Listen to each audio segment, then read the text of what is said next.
आज बाबा हमें हमारे 3 रूपों की स्मृति दिला रहे हैं, ब्राह्मण, फरिश्ता और देवता। हम देखते हैं अपने ये तीनों रूप कि अभी जो कलयुगी रूप है उसी को देखते हैं। ब्राह्मण रूप में भी देखो, सबसे पहले तो ब्राह्मण है। बाबा का ज्ञान सुना, कोर्स किया, परिचय मिल गया, लेकिन ब्राह्मण बनना माना पवित्रता की धारणा करना, है ना। अगर पवित्रता नहीं तो ब्राह्मण जीवन भी नहीं कहलाएगी। और ब्राह्मण के बाद फरिश्ता और देवता है ना। अभी हाथ नहीं उठवाऊंगी, लेकिन कईयों का भोजन भी शुद्ध नहीं होता,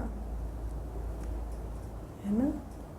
जब पवित्रता नहीं धारण करेंगे, पवित्रता का आधार क्या है? जो बाबा ने हमें मर्यादाएं सिखाई हैं, पहले तो हम उन मर्यादाओं पर, नियमों पर, है ना, उन धारणाओं पर चले। जब तक स्थूल में पवित्रता नहीं होगी तो सूक्ष्म में अपवित्रता की चेकिंग भी नहीं होगी, परख भी नहीं होगी। बाबा हमें कई बार मुरलियों में कहते हैं कि दुनिया में पतित अपने को पतित नहीं समझता। समझता है? किसी को आप कहो कि सब पतित है ना, तो हाँ कहेगा। आप पतित हैं तो मानेगा नहीं, है ना, क्योंकि अपने आप को पतित नहीं समझते। मनुष्य सारी पतित कर्म करता है, लेकिन जब दुख आता है तो क्या कहता है? मैंने तो आज तक कुछ ऐसा नहीं किया, मेरे पर दुख क्यों आ रहा है? क्योंकि उसको नहीं पता चलता पतित और पावन या विकर्म या सुकर्म का अंतर। क्यों नहीं पता चलता? क्योंकि बुद्धि ही काम नहीं करती। और बुद्धि काम क्यों नहीं करती? क्योंकि जब तक बुद्धि का बर्तन पवित्र नहीं तो बुद्धि काम नहीं करेगी। ज्ञान भल मिलेगा, लेकिन ज्ञान भी परख शक्ति, निर्णय शक्ति का आधार बने, उसके लिए भी हमें पहले स्थूल पवित्रता चाहिए, है ना। बाद में अपने संकल्पों को, वाणी को, कर्म को बदलना, वो तो दूसरी स्टेज है। पहले तो चेक करेंगे तो चेंज होगा ना। चेक ही नहीं होगा अगर बुद्धि पतित है। और अन्न का मन पर असर होता है, जो हम कर्म करते हैं उसका असर होता है, संबंध संपर्क का असर होता है बुद्धि पर। तो हमें पवित्रता तो जीवन में धारण करनी पड़ेगी ना। पहले तो हमें स्थूल ब्रह्मचर्य की जो हमारी धारणा है, या रोज़ मुरली, रोज़ ज्ञान सुनना, या जो हमारी भोजन की शुद्धि की धारणा है, इनका तो हमें पहले पालन करना पड़ेगा। अगर वो ही नहीं हुआ तो फिर ब्राह्मण की भी बात नहीं आती, है ना। तो बाबा हमें कहते हैं कि पहले तो प्योरिटी ही मेरी रियलिटी है और रॉयल्टी है। प्योरिटी ही मेरी पर्सनालिटी है, लेकिन उस प्योरिटी को हमें धारण करना पड़ेगा। अभी तो इम्प्योरिटी है ना 63 जन्मों की, है ना। मुझे याद है, मुझे एक बार एक सन्यासी आए थे तो मुझे पूछते थे कि आप लोगों को क्यों लगता है कि भगवान आप लोगों के लिए बैठा है और आप उससे योग लगाएंगे तो आपका योग लग जाएगा। हम लोग तो इतने सालों सालों भगवान को ढूंढते हैं, तो और आप लोग कहते हो कि वो 1 थॉट अवे है, आप ऐसे याद करो। तो क्योंकि उनको परिचय दिया था, तो मैंने कहा क्योंकि हम पवित्रता की धारणा करते हैं। तो जब स्थूल पवित्रता होती है, भोजन की हो, या आप देखो चाहे सन्यासी भी होता है, भोजन की पवित्रता थोड़ी धारण करते हैं, वो तो फिर पतितों के हाथ से खाते हैं ना। तो अन्न का तो असर होता है। तो अब बाबा हमें कहते हैं कि पहले तो योगी, हम योगी क्यों बन जाते हैं, क्यों सहज योग है हमारा? क्योंकि योगी जो 4 स्तंभ पे बैठता है, सत्संग, ब्रह्मचर्य, शुद्ध अन्न, दिव्य गुण, वो 4 स्तंभ पहले पक्के होने चाहिए, तब हम योगी बनते हैं। तब योग से हमारे विकर्म विनाश होते और हमारे अंदर आंतरिक पवित्रता आती। तो पवित्रता तो योग से आती है, लेकिन योगी बनने के लिए हमें 4 स्तंभ चाहिए। अगर वो 4 स्तंभ नहीं है तो हमारी गद्दी हिलती रहेगी, हम योगी नहीं बन सकते। तो बाबा हमें कहते हैं कि पवित्रता ब्राह्मण जीवन की विशेषता है। अगर पवित्रता नहीं तो दुनिया वालों में और हम में क्या अंतर है ना? हम ब्राह्मण और वो शूद्र क्यों हो गए? तो ये प्योरिटी का अंतर सबसे पहला अंतर है। योग तो दुनिया वाले भी बहुत इंटरेस्टेड है लगाने में, नहीं? किस में इंटरेस्टेड नहीं? वो प्योरिटी में इंटरेस्टेड नहीं। योग लगाने में तो सब इंटरेस्टेड है ना? आज मेडिटेशन के नाम पर है ना, कितना भी हर कोई चाहता है मेडिटेट करें, सीखें, लेकिन किस चीज़ में इंटरेस्टेड नहीं? पवित्र बनने में। और बिना पवित्र बने योगी नहीं बन सकते, ये सिर्फ बाबा हमें बताते हैं। बिना पवित्र बने हम ऐसे है ना मन को खुश कर लेंगे कि हमारा योग लग रहा है, लेकिन उससे विकर्म विनाश नहीं होंगे। तो बाबा हमें कहते हैं ब्राह्मण जीवन माना पवित्र जीवन। और पवित्रता की निशानी क्या है? सुख, शांति, सहज और स्वतः अनुभव होगी। पवित्रता सुख शांति की जननी है। अगर ब्राह्मण जीवन में मैं शांत और अतीन्द्रिय सुख का अनुभव नहीं कर पा रही तो मेरी ब्राह्मण जीवन किस काम के, है ना? अगर हम सदा खुश नहीं रह पा रहे, परिस्थितियों के बीच शांत नहीं रह पा रहे, तो हमारे ब्राह्मण जीवन और अन्यों के जीवन में क्या अंतर है? मैं कई बार ये बात बताती हूँ ना, मुझे जब मैं ज्ञान में नई आई तो मुझे किसी ने पूछा, क्लास में कराने लगी थी उस टाइम, तो मुझे किसी ने पूछा कि आप खुश रहते हैं हमेशा? तो मैंने कहा नहीं, हमेशा तो नहीं रहते। तो कहते भग फिर क्या फ़ायदा है, फिर तो आपके और हमारे में कोई फ़र्क ही नहीं। तो मुझे उस दिन रियलाइज़ हुआ कि सचमुच हम चाहे सफ़ेद पहने, चाहे जो भी करें, लेकिन हमारी जो निशानी है वो तो सुख शांति है ना। अगर हमें वही फील नहीं हो रहा तो फिर हम क्या ब्राह्मण हैं और दुनिया वाले क्या ऑर्डिनरी हो गए? तो बाबा हमें कहते हैं कि हमारी पवित्रता का जो फल है वो सुख शांति और सहज और स्वतः सुखी और शांत रह पाए, तब कहें कि हमारी ब्राह्मण जीवन है। तो ब्राह्मण जीवन का अनुभव कर रहे हैं। फरिश्ता बनना तो दूसरी बात है। पहले तो हम ये देखें कि दुनिया में जो सुख शांति बहुत बड़ी चीज़ लगती है, दुनिया वाले क्या सोचते हैं कि सुख शांति बहुत बड़ी चीज़ है, लेकिन ब्राह्मण जीवन में सुख शांति नेचुरल और नॉर्मल है। जब ये होता तो हम कहेंगे हाँ ये ब्राह्मण जीवन है। और फिर ब्राह्मण से फरिश्ता बनना। फरिश्ता कैसा होता? तो बाबा ने कहा देखो, फरिश्तेपन की जो स्टेज है, बाबा हमें कहते फरिश्ता माना लाइट का बना हुआ। अब आप देखो, लाइट जो है, लाइट को कोई बंधन नहीं है। लाइट को कोई बंधन है? लाइट को कोई बंधन नहीं है। आप सोचो कि हवा को भी आने के लिए ज़्यादा जगह चाहिए, या ना, लाइट तो शीशे के थ्रू भी आ जाती है। लाइट तो बहुत उसकी रीच जो है वो बहुत ज़्यादा होती है। तो लाइट का शरीर होना माना क्या? हमारी स्थिति ऐसी हो कि हम आत्माएं बाबा की जो लाइट और माइट है हर एक तक पहुंचा सके।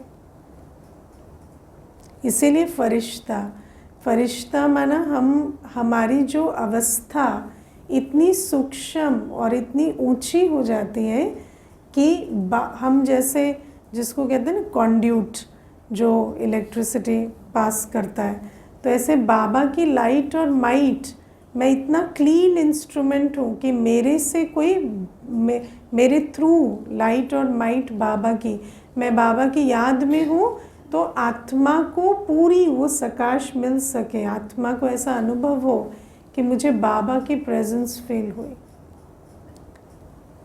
तो बाबा कहते ऐसा ऐसी हमारी स्थिति हो जाए।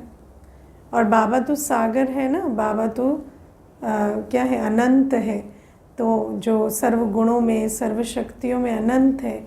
तो जब हम ऐसा क्लीन फरिश्ता बन जाएंगे तो बाबा की लाइट और माइट हमारे द्वारा एक ही समय पर पूरे विश्व को मिल सके।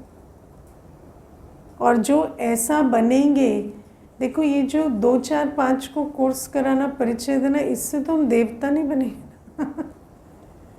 इतनी आत्माएं हैं, अब इतनी आत्माओं की सेवा कैसे होगी? स्थिति से होगी। तो ये जो फरिश्ता स्थिति है, इससे अंत में अनेकों आत्माओं को हमारे द्वारा अंजलि मिलेगी, सुख शांति की अंजलि। और उस अंजलि को पाकर वो भगत बनेंगे, या है ना, वो अहो प्रभु तेरी लीला, भगवान को पहचानेंगे और जाएंगे। उसी आधार से तो हम देवता बनेंगे ना।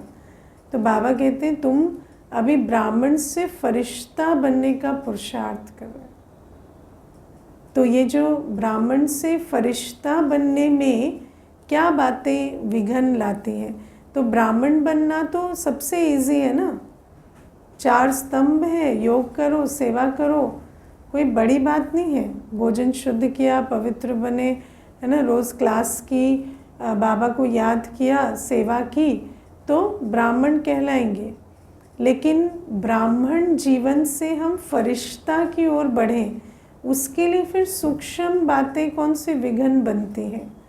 तो बाबा कहते हैं उसमें फिर मैंपन और मेरापन विघ्न बनता है ना। इसीलिए हम ऐसा फरिश्ता नहीं बन पाते। अब फरिश्ता जो है, बाबा आज पहली निशानी फरिश्ते की कहते हैं, उसका पुराने संसार और पुराने संस्कार से कोई नाता नहीं है।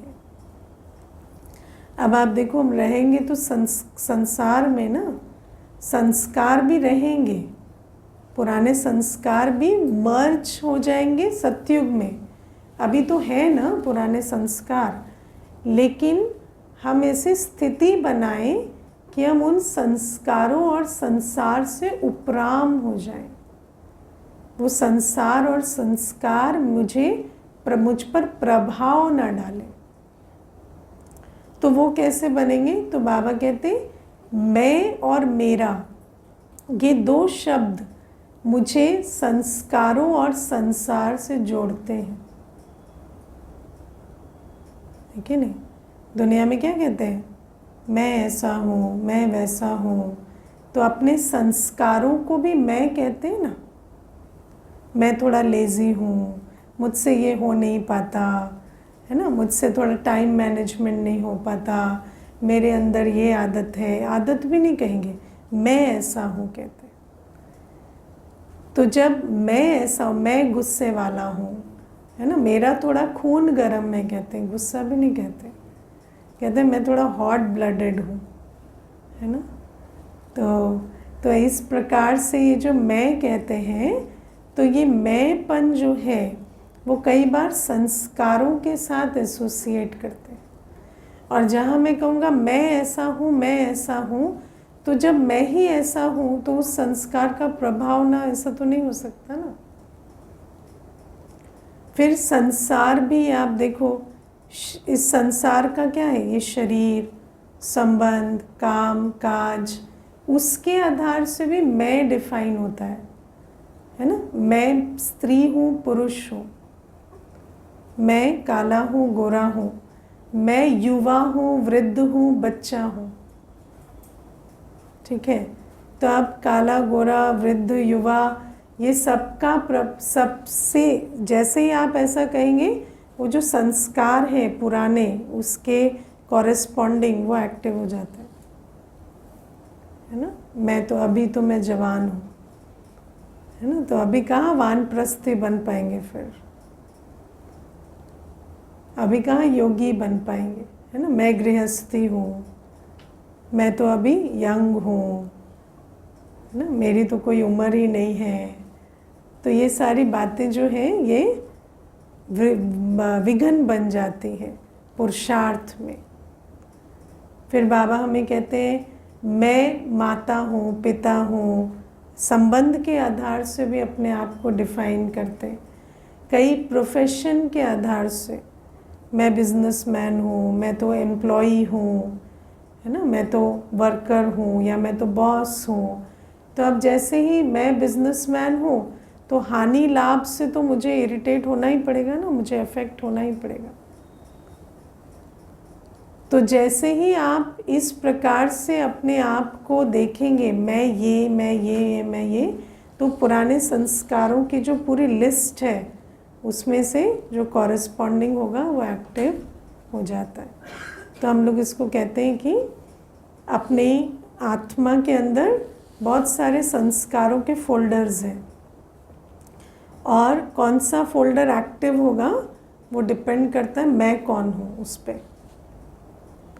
तो बिजनेसमैन के संस्कार, माता के संस्कार, पिता के संस्कार तो वो सारे अंदर हैं, क्योंकि 84 जन्मों में सब रोल्स प्ले किए ना, तो वो सारे फोल्डर्स हैं। अभी जैसे ही आप मैंपन में आएंगे तो वो फोल्डर एक्टिव हो जाता है, वो संस्कार इमर्ज हो जाते हैं। इसीलिए बाबा कहते फरिश्ता कैसे बनेंगे, फिर वो जो संस्कार है और बाप का जो संस्कार है वो तो बहुत डिफरेंट है। तो बाप का संस्कार या बाप की वाइब्रेशन को अन्यों तक पहुंचाने के निमित्त नहीं बन सकेंगे, क्योंकि वो जो पुराना संस्कार है वो बीच में बाधा बन जाता है। तो इसलिए बाबा हमें कहते हैं कि जब भी मैं कहो मैं आत्मा, पर होता है ऐसा, हाँ? मैं कितना कितना मैं है, आप सोचो, कोई एक दो मैं नहीं है एक मैं और एक कितने मेरे मैं, है ना। तो मैं सारे दिन रहता है, हाँ। तो वो जो है ना, तो है ना, तो ये जो मैं है, इसके कारण हम फरिश्ता नहीं बन सकते। तो बाबा कहते हैं बार बार मैं सिर्फ एक आत्मा हूँ, और आत्मा माना मेरे अंदर मन, बुद्धि और ओरिजिनल संस्कार है, बस, और कुछ नहीं है। एक्वायर्ड संस्कार मैं नहीं हूँ ना, तो रावण का है तो अपने आप को बार बार उस स्मृति में स्थित करना पड़े। जैसे ही मैं सिर उठाए ना तो उसको फिर दबाना पड़े, लेकिन इतना पुरुषार्थ करना पड़ेगा, इतनी स्मृति में रहना पड़ेगा, इतनी लगन लगी हुई है फरिश्ता बनने की क्योंकि ब्राह्मण सो फरिश्ता सो देवता है। तो अगर इतनी लगन है कि हम फरिश्ता सो देवता बने तो करेंगे, है ना। अगर इतना प्यार है उस प्राप्ति से तो करेंगे ना। मनुष्य आज क्या थोड़े से पैसों के लिए, थोड़े से मान शान के लिए कितनी मेहनत करता है। मैंने एक भाई को देखा 80 साल की आयु में, आंखें काम नहीं कर रही, हाथ कांप रहे हैं, बैठा जा नहीं रहा, कमर में 3 ऑपरेशन, इतनी हालत में वो किताब लिख रहे थे, है ना। और कितना भी उनको कहें कि कोई बात नहीं, ये किताब नहीं, मेरे मरने के बाद ये किताब ही मुझे नाम दिलाएगी, है ना। तो अब आप सोचो कि मनुष्य क्या नहीं करता, है ना। लेकिन मैं तो उनसे बहुत इंस्पायर हुई। मैंने कहा ये इतने के लिए इतना कर सकते हैं तो हमें तो बहुत कुछ मिल रहा है। हमें फिर ऐसे नहीं कहना है कि मेरे से ये नहीं होता, मेरे से वो नहीं होता। तो मैंने कहा चलो भले बुद्धि आत्मा की कैसी भी है, तो जैसी बुद्धि वैसी प्राप्ति होती है, लेकिन मेहनत तो सीख सकते हैं ना, कि कोई कितनी लगन रख रहा है, और मनुष्य छोटी छोटी चीज़ों के लिए कितनी लगन रखते हैं। और हमें बाबा कहते हैं पुरुषार्थ से फरिश्ता बनेंगे, हम कहते हैं हाँ बन जाएंगे, ठीक है। तो तो बाबा कहते हैं इतनी लगन रखनी पड़े ना। तो पहले तो मैं आत्मा, बार बार मैं आत्मा, मैं सिर्फ एक आत्मा हूँ और कुछ नहीं, है ना। और मेरा बाबा, क्योंकि जो मेरा है उसकी हलचल मेरी हलचल ज़रूर बनेगी, है ना। जैसे ही आप किसी चीज़ को मेरा कहते हैं तो आप और वो ऐसे हो गए, फिर वो हिलेंगे तो आप हिलेंगे ही हिलेंगे साथ में। तो फरिश्ता कैसे बनेंगे? तो बाबा हमें कहते हैं पुराने शरीर, पुराने संसार, पुराने संबंधों में मेरापन नहीं रखना है ना। मेरा रुमाल, मेरी साड़ी, बाबा कितना अच्छा कहते हैं ना।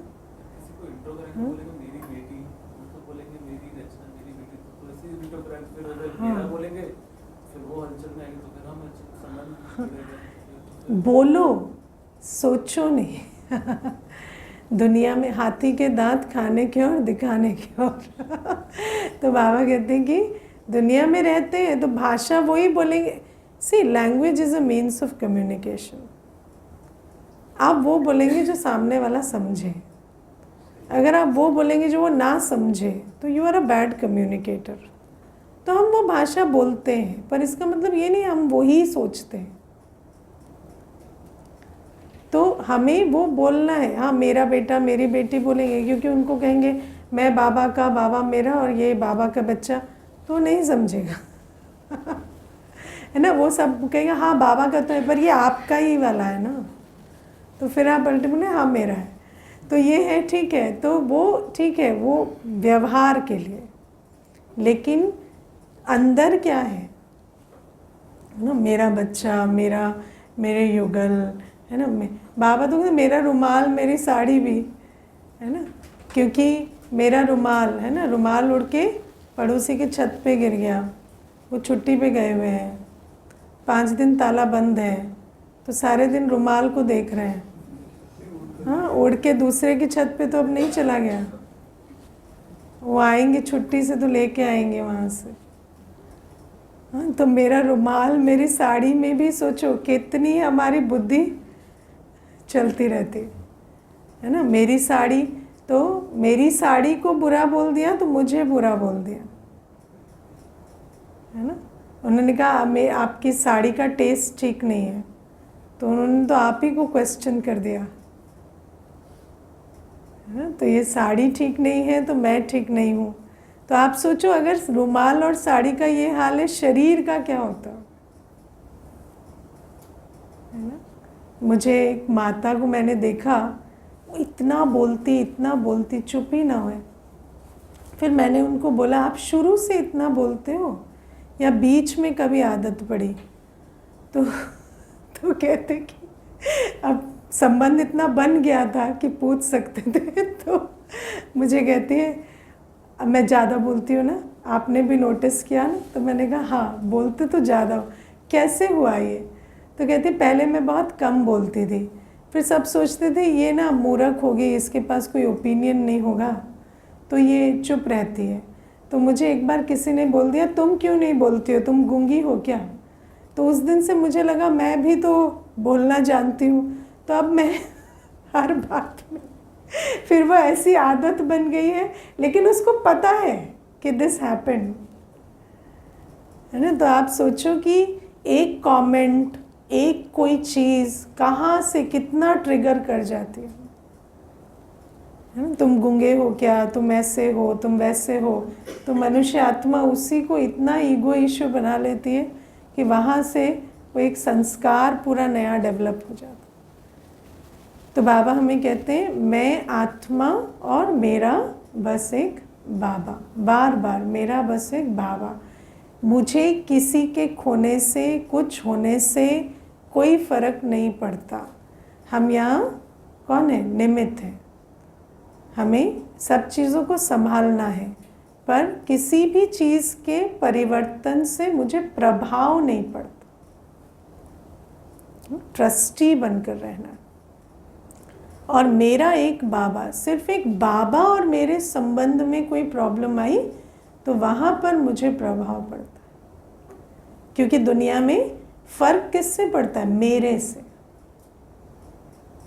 है ना। तो मेरा बस एक बाबा, बाकी सब कुछ है, उसके साथ चलना है, उनका ध्यान भी रखना है ना। रुमाल है तो उठा के भी लाना है, सब करना है, लेकिन मुझे उसके पीछे बुद्धि नहीं लगानी, बुद्धि नहीं लगानी है, दिल नहीं जोड़नी है। दिल जोड़ देते तो क्या होता है? दिल दहल जाती है। कोई चीज़ होती है ना, मोबाइल टेबल से गिरेगा तो दिल भी खिसक जाएगा अपनी जगह से, है ना। व्यक्ति जब मोबाइल गिरता है तो यहाँ हाथ लगाता है, हाँ, क्योंकि उसको उसके साथ यहाँ भी हार्ट अटैक के चांसेस है। तो बाबा हमें कहते हैं ऐसा हमें नहीं बनना। मैं आत्मा और मेरा बाबा, पर अभ्यास चाहिए, क्योंकि 63 जन्मों का मैं और मेरा है। तो ये अभ्यास करते करते बाबा कहते हैं फिर आत्मा का जो नेचुरल कनेक्शन है वो है ही बाबा से। तो वो कनेक्शन, क्योंकि ये देह अभिमान, विकार, मैं, मेरापन बीच में है, तो हम वो कॉन्ड्यूट बन नहीं पा रहे, वरना आत्मा और बाबा है ही जुड़े हुए। तो फिर बाबा से सब कुछ मेरे द्वारा सर्व को प्राप्त होने लगेगा। फिर बाबा दूसरी बात कहते हैं, निमित्त भाव, निर्माण भाव और शुभ भावना, ये हमें अंदर रखनी है। निमित्त भाव, निमित्त भाव क्या होता है? आप किसी भी संबंध संपर्क में आए हैं, बीच में बाबा को रखना। मेरा कोई डायरेक्ट लेन देन नहीं, कोई भी हो, घर में बच्चे हैं, युगल हैं, कोई भी है, मैं और वो डायरेक्ट लेन देन में नहीं, मैं निमित्त हूँ, बीच में बाबा है ना। तो मैं निमित्त हूँ, मुझे बाबा की श्रीमत प्रमाण कर्तव्य करना है और इनको बाबा से पाना है। मैं जो कर रहा हूँ बाबा के लिए कर रहा हूँ, और ये जो पा रहे बाबा से पा रहे हैं। कर पाएंगे? ये होता है निमित्त भाव, है ना। तो निमित्त भाव जहाँ है, वहाँ आपने जो किया बाबा के लिए किया या बाबा की मत पर किया, तो उसने कुछ किया नहीं किया आपको क्या फ़र्क पड़ता है। और उसने किया तो उसने बाबा के लिए किया, है ना। उसने किया तो उसका फल और बल उसे मिलेगा, और नहीं भी किया तो भी it is between you them and बाबा, मुझे क्या करना है। तो बाबा कहते हैं ऐसे निमित्त भाव के साथ रहो। निमित्त भाव के साथ निर्माण भाव आता है, पहले निमित्त भाव फिर निर्माण भाव। अगर निर्माण भाव माना ईगोलेस, ह्यूमिलिटी, है ना। तो ह्यूमिलिटी कैसे आएगी? अगर मैंने किया किसी के लिए, मैंने किया और सामने वाले ने रिस्पॉन्ड नहीं किया, तो ह्यूमिलिटी रहेगी? कभी नहीं रहेगी। आपके कर्म जो है अगली बार उनके इस समय के रिस्पॉन्स के आधार से होंगे। आप निरंतर उनके साथ स्नेह स्वरूप, सहयोग स्वरूप नहीं रह सकते। तो निमित्त भाव के साथ ही निर्माण भाव आता है ना। और जहाँ निर्माण भाव होता है, जहाँ आपके बिहेवियर में कंसिस्टेंसी है ना, भले ही लेन देन में कंसिस्टेंसी ना भी हो, लेकिन व्यवहार में, शुभ भावना में, शुभकामना में जहाँ कंसिस्टेंसी रहेगी, उतना तो सामने वाले का भी मान आपको मिलने लगेगा। मानो ठीक है, आप देखो स्थूल लेन देन में तो आप लेना और देने के हिसाब से चलोगे ना। अगर कोई सामने वाला कुछ नहीं करता तो स्थूल लेन देन भले ही आप उस हिसाब से रखें, लेकिन जो स्नेह की, शुभ भावना की, शुभकामना की लेन देन है, वो अगर कंसिस्टेंट रहेगी, है ना, आपके मधुरता हो, नम्रता हो, अगर वो कंसिस्टेंट है तो सामने से भी धीरे धीरे रिस्पॉन्स आएगा। तो बाबा हमें कहते हैं हम निमित्त हैं, और निमित्त भाव से निर्माण भाव आता है ना? और फिर क्योंकि निर्माण भाव माना मुझे उनके किसी भी कर्तव्य से मुझे अपमानित महसूस नहीं हुआ, मुझे ऑफेंडेड या इंसल्टेड नहीं लगा, और मैं उनको अभी भी स्वमान में रहकर सम्मान दे पा रही हूँ। इसको कहते हैं निर्माण भाव, निरंतर सम्मान दे पाना, स्नेह दे पाना। तो बाबा कहते हैं इस निर्माण भाव से मान धीरे धीरे मिलता है। जो निर्माण होता है उसको सब प्यार करते हैं, और प्यार करेंगे तो मान ज़रूर देंगे, है ना। और ये जो मान और प्यार है ना, ये बहुत गुप्त होता है, ये बहुत दिल की चीज़ होती है, ऐसे पता नहीं चलेगा, है ना। किसका, कौन आपको दुआएं दे रहा है वो पता नहीं चलता, है ना। अंदर से, ऊपर से भले ही सामने वाला, है ना, इतना रिस्पॉन्ड नहीं करता, लेकिन अगर आपकी तरफ से राइट एनर्जी जा रही है, उसके तरफ से दुआएं आपको ज़रूर मिलेंगी। ये बहुत सूक्ष्म नियम है। तो बाबा हमें कहते हैं ये निमित्त भाव, निर्माण भाव, निरंतर शुभ भावना, ये हमारे अंदर ये गुण होना चाहिए। और बाबा कहते हैं मान लो कोई सामने वाला मान नहीं भी देता, फिर क्या होता है, बाबा कहते हैं आप निमित्त निर्माण रहो तो सामने से भी रिस्पॉन्स आएगा। तो कई बच्चे फिर बाबा को लिखते हैं, बाबा 1 महीना हो गया, शुभ भावना दे रहे हैं, है ना स्नेह दे रहे हैं, लेकिन इनके अंदर तो कोई परिवर्तन नहीं है। तो बाबा कहते तुम्हारा क्या चला गया तुम देते रहो, तुम क्यों दिल शिकस्त हो रहे हो, है ना। हमें तो ज़्यादा हड़बड़ी है ना अपमान देने की कि अभी बहुत हो गया मान देना, अभी वहाँ से आ नहीं रहा तो हम भी उल्टा दें। तो बाबा कहते हैं ऐसी उत्कंठाएं हमें नहीं होनी चाहिए हम तो अपने स्वमान में रहकर अपनी नेचुरल स्टेट में, है ना, सम्मान दें, प्यार दें। और बाबा फिर आज ये भी कहते हैं कि अगर ऐसा नहीं करते तो कई प्रकार की ऑपोजिशन शुरू हो जाती है ना। ऑपोजिशन क्या, व्यक्ति व्यक्ति में ऑपोजिशन, है ना। आप सोचो एक व्यक्ति भी अगर टकराने लगे, एक व्यक्ति भी, उसके साथ आपकी वाइब्रेशनल एक्सचेंज ठीक नहीं हुई या वैसे, और वो विघन बन जाए, तो आपका कितना संगम युग का समय संकल्प बिगड़ता है ना। आज के समय पर, ये मैं आपको थोड़ा ऑफ टॉपिक बता देती हूँ, आज के समय पर मेजॉरिटी लोगों के पास कोई काम नहीं है, ठीक है। और अगर ऐसा कोई व्यक्ति आपके पीछे पड़ जाए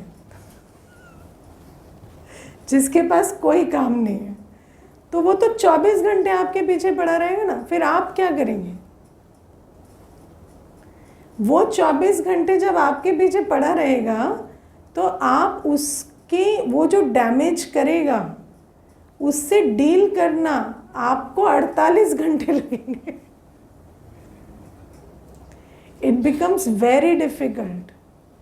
इसीलिए आज के समय में निमित्त भाव, निर्माण भाव, कोई कुछ करे ना करे, हमें किसी से नहीं टकराना है।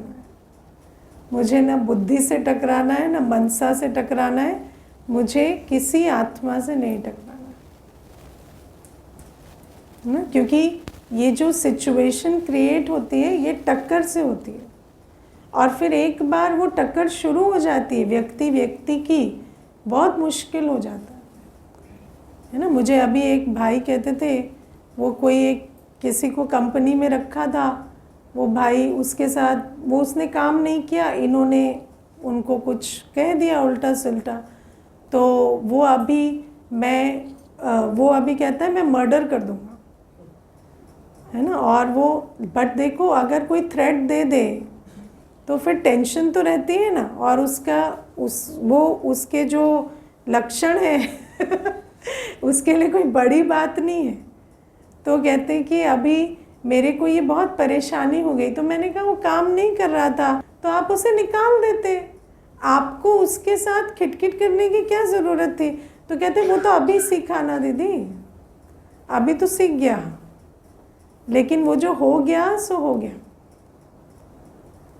तो अभी क्या है कि ऐसे में व्यक्ति में ऑपोजिशन बहुत मुश्किल हो जाती है, संस्कार स्वभाव की ऑपोजिशन बहुत मुश्किल हो जाती है। इसीलिए बाबा हमें कहते हैं निमित्त बनकर चलो। सिर्फ अपने को तो फरिश्ता देखते ही हैं, अन्यों को भी, उसके स्वभाव, उसके संस्कार, उसके कर्मों से मेरा कोई लेना देना नहीं।